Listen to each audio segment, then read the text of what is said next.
Brought to you by TechnoSpark 20 series smartphones.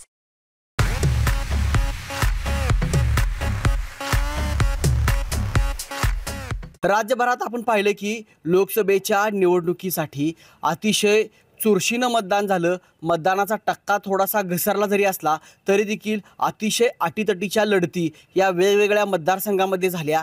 ज्या पद्धतीनं तापमानाचा पारा जो चढलेला होता त्याच पद्धतीनं राजकीय पारा देखील चढलेला होता। महाराष्ट्राचं राजकारण हे अतिशय तापलेलं होतं आणि आता या सर्व उमेदवारांचं जे भवितव्य आहे ते मतपेटीत बंद झालेलं आहे आणि येणाऱ्या 4 तारखेला निकाल आहे आणि या निकालाबाबत ज्या चर्चा सुरू आहेत त्या मग राजकीय विश्लेषकांच्या असतील, पत्रकारांच्या असतील, मतदारांच्या असतील, त्याचबरोबर ज्या चर्चा जे उमेदवार होते त्यांच्या गोटातून सुरू आहेत याबाबत आपण चर्चा करणार आहोत।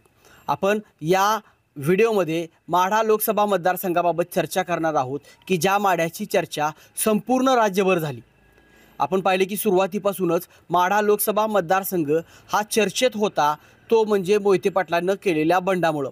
सुरुवातीला आपण पाहिले की मोहिते पाटलांनी या ठिकाणी उमेदवारीची मागणी केली होती। मोहिते पाटील हे महायुतीचे घटक होते आणि मात्र त्यांना डावलून पुन्हा एकदा खासदार रणजितसिंह नाईक निंबाळकर यांना दुसऱ्यांदा उमेदवारी देण्यात आली आणि तिथूनच कुठंतरी वादाची ठिणगी पडली आणि मोहिते पाटलांनी थेट शरद पवार यांच्या गोटात जाऊन तुतारी हाती घेतली। ही जी निवडणूक होती ही अतिशय अटीतटीची झाली। आपण पाहिले की एका बाजूला निंबाळकर जे विद्यमान खासदार आहेत हे देशातील 10 खासदारांपैकी सर्वात जास्त कामं माढा लोकसभा मतदारसंघात केल्याचा दावा हा भाजपने केलेला आहे। त्याचबरोबर आपण पाहिले की खासदार निंबाळकरांसाठी पंतप्रधान नरेंद्र मोदी यांची माळशिरसमध्ये सभा झाली।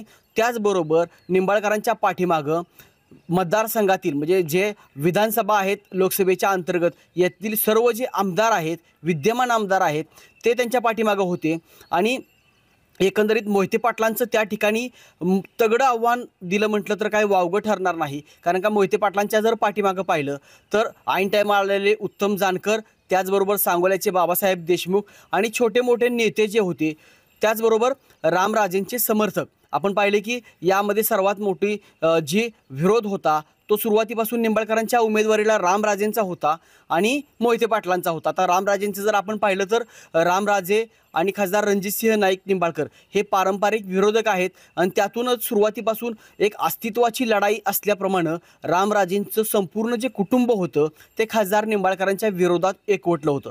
यामध्ये आपण पाहिलं की रामराजेंचे बंधू रघुनाथराजे निंबाळकर यांनी मोहिते पाटलांच्या प्रचाराचा नारळ फोडला। त्याचबरोबर संजीव बाबा नाईक निंबाळकर होते, त्याचबरोबर रामराजेंच्या ज्या भगिनी होत्या त्या देखील यामध्ये प्रचारामध्ये सामील झाल्या होत्या। त्यांनी या ठिकाणी मोहिते पाटलांना त्यांचे जे आजी माजी नगरसेवक आहेत यांचा पाठिंबा दिला होता। एकंदरीत आपण पाहतो की फलटणमधून जर स्वतः खासदार रणजितसिंह नाईक निंबाळकर हे जरी उमेदवार जरी असले तरी देखील तिथून रामराजेंचा गट जवळपास संपूर्ण हा मोहिते पाटलांच्या पाठीमागं होता। एवढंच नाही तर आपण पाहिले की रामराजे हे कोणत्याही प्रचारामध्ये आपल्याला दिसलेले नाहीत। मग रणजितसिंह निंबाळकरांचा उमेदवारी अर्ज भरणं असो किंवा माळशिरसमध्ये झालेली पंतप्रधान नरेंद्र मोदी यांची सभा असो किंवा देवेंद्र फडणवीस यांच्या झालेल्या सभा, यामध्ये कुठेही रामराजे दिसलेले नाहीत। त्यामुळं सरळ सरळ त्यांचा जो पाठिंबा होता तो धैर्यशील मोहिते पाटील यांनाच आहे असं यातून दिसतंय। आणि आता जर या दोन्ही उमेदवारांचा जर आपण विचार केला तर या दोन्ही उमेदवारांचं जे भवितव्य आहे आपण जर पाहिलं तर फलटणमधून जे मतदान होतं ते मतदान यावेळेस वाढलेलं आहे। आपण पाहतोय की फलटणमधून 64.23% एवढं मतदान झालेलं आहे आणि माळशिरसमधून 64.9%। म्हणजे या ठिकाणी जी अपेक्षा होती की माळशिरसमध्ये ज्या पद्धतीनं मोहिते पाटलांना प्रचाराचं जो प्रत्येक मतदारसंघ पिंजून काढणं असेल किंवा भूमिपुत्राचा मुद्दा असेल किंवा उत्तम जानकरांची मिळालेली साथ असेल, यामुळे माळशिरसमधून मतदानाचा टक्का वाढेल त्या पद्धतीने त्यांनी व्यूहरचना पण केली होती।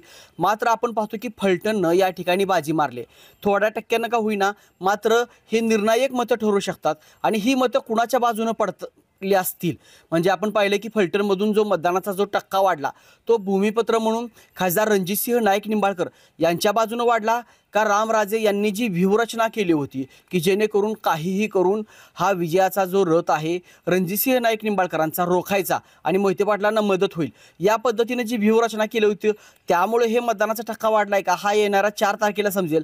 त्याचबरोबर आपण जर पाहिलं तर या मतदारसंघातून माळशिरस आहे, त्यानंतर माढा, करमाळा आणि सांगोला. आपण जर सांगोल्याचं जर पाहिलं तर सुरुवातीपासून शहाजी बापू पाटील यांनी खासदार निंबाळकरांसाठी जी खिंड लढवली ही अतिशय, म्हणजे आपण जर पाहिलं तर त्या ठिकाणी शहाजी बापूंचा विजय अवघ्या 600 ते 800 मतांनीच झाला होता. मात्र तरी देखील त्या ठिकाणाहून चांगल्या पद्धतीचं लीड हे खासदार निंबाळकरांना मिळेल अशी आता चर्चा त्या ठिकाणाहून होते. त्याचं कारण तसं आहे, आपण जर पाहिलं तर सुरुवातीपासून खासदार रणजितसिंह नाईक निंबाळकर यांचं जास्तीत जास्त उठणं बसणं हे सांगोल्यामध्ये होतं. विकास कामांच्या बाबतीत जर पाहिलं तर 8 TMC पाणी आणल्याचा त्या ठिकाणी त्यांनी दावा केला. ऐन उन्हाळ्यामध्ये मान नदीमध्ये पाणी आलेलं सांगोलकरांनी पाहिलं. त्यामुळं त्या ठिकाणी म्हणजे कामाच्या जोरावर निंबाळकरांना तिथून लीड हे मिळेल असं या ठिकाणी बोललं जातं आहे.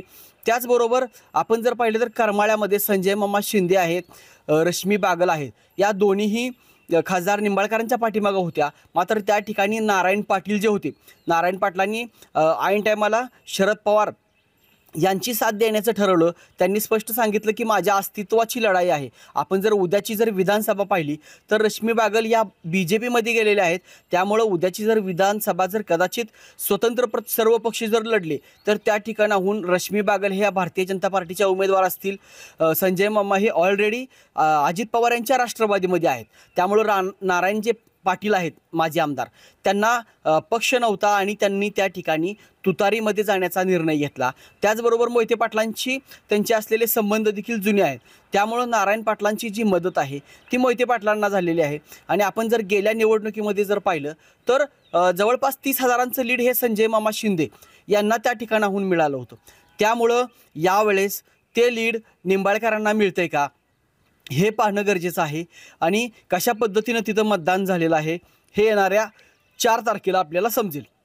दुसरा विषय राहिला माढ्याचा. आपण पाहिलं की सुरुवातीपासूनच माढ्यामधून जे आमदार आहेत विद्यमान 6 टर्म आमदार आहेत बबनराव शिंदे, त्यांनी 2 लाखांचं लीड देतो असं निंबाळकरांना आश्वासन दिलं होतं.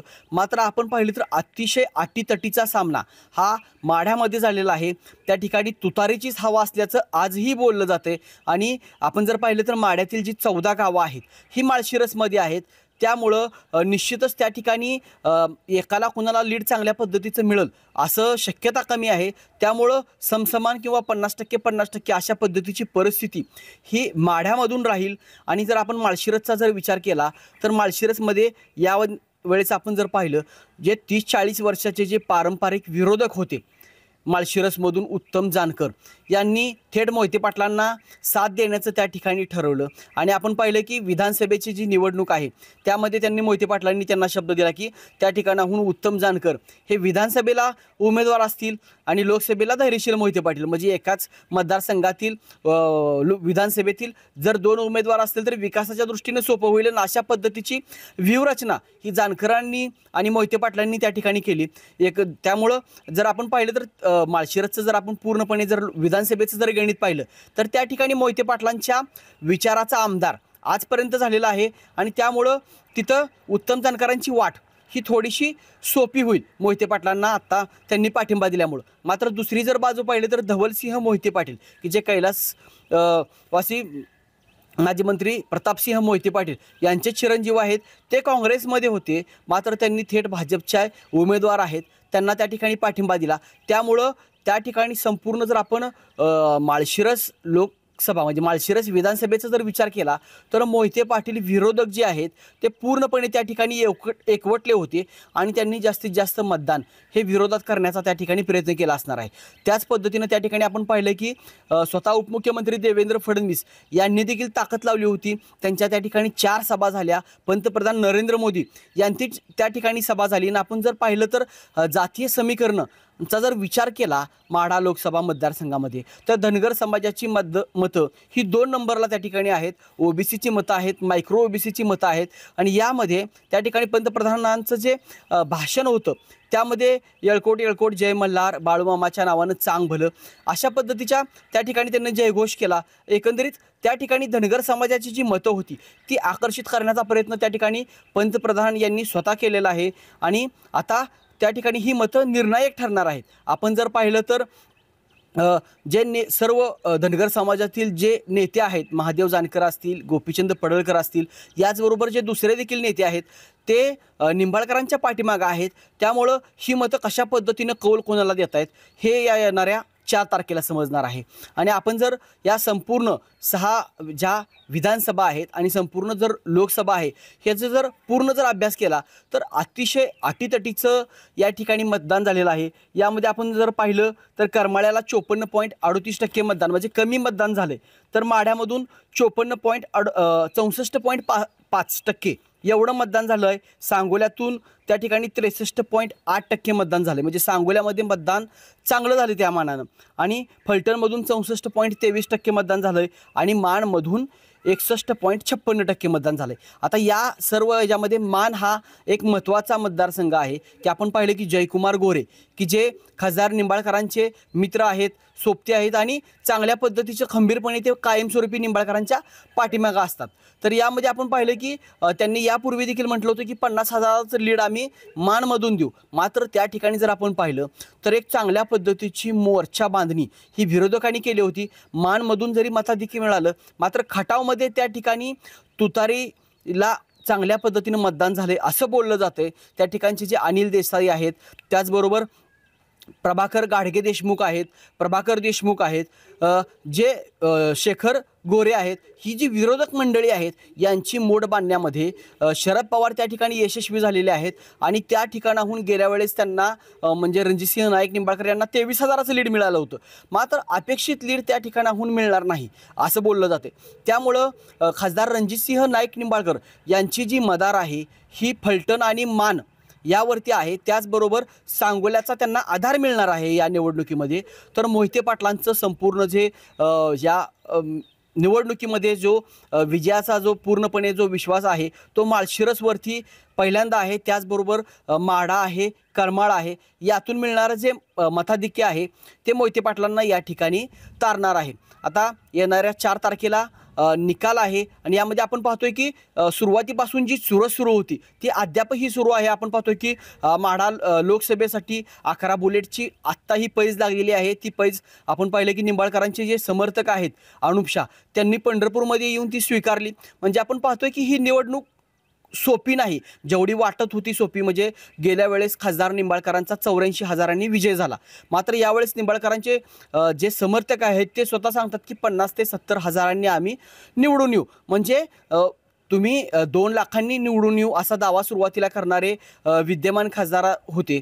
त्यांचा जो लीड आहे किंवा निवडून येण्याची जी मतदान आहे ते स्वतः त्यांना कमी केलेलं आहे. म्हणजे निवडणूक ही अटीतटीची आहे. मोहिते पाटलांनी एक तगडं आव्हान त्यांच्यासमोर उभा केलेलं आहे आणि माळशिरसमधून मोहिते पाटलांना किती लीड मिळते यावरती मोहिते पाटलांच्या विजयाचं गणित हे अवलंबून आहे. आपण सुरुवातीला पाहिलं तर 1,20,000चं लीड मिळेल, 1,40,000चं लीड मिळेल असं बोललं जायचं. मात्र आत्ता म्हणजे शेवटचा टप्पा, आता सेकंड लास्टचा टप्पा निकालाचा जवळ आला आहे, तोपर्यंत आपण पाहतोय की ते लीड 70,000वरती आलं आहे. म्हणजे एक चर्चा होते की 70,000चं लीड मिळेल, 80चं मिळेल अशा पद्धतीचं बोललं जाते. म्हणजे 1,40,000चं लीड हे 70,000पर्यंत चर्चेतून बोललं जाते. त्यामुळं नक्कीच ही निवडणूक अतिशय अटीतटीची झालेली आहे. आणि या येणाऱ्या 4 तारखेला कशा पद्धतीचं हे मतदान होतं आहे आणि मोहिते पाटील त्या ठिकाणी तुतारी वाजवून या ठिकाणी जे आव्हान दिलं होतं ते यशस्वी करून दाखवत आहेत का दुसऱ्यांदा खासदार रणजितसिंह नाईक निंबाळकर हे त्या ठिकाणाहून निवडून येत आहेत हे येणाऱ्या 4 तारखेला समजेल. मुंबई तकसाठी नितीन शिंदे, पंढरपूर.